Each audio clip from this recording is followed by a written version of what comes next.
Go to your Stripe settings by clicking on this gear icon. Under the account settings, tap on the business option. Then click on more subpage over here and select on the branding option.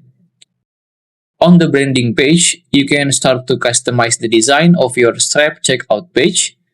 But keep in mind, the change you've made on your checkout page will also be applied on your other pages, like your email receipts page, invoice pages, and so on. While it will also be applied both on the mobile view of your customer and also the desktop view.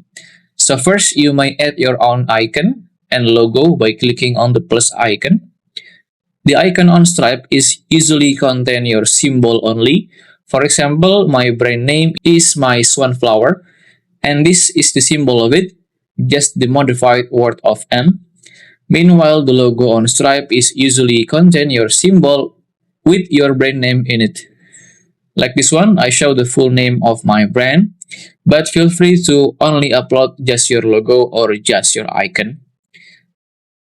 And as for the brand color, usually it includes the header backgrounds like this or the whole background color of your page.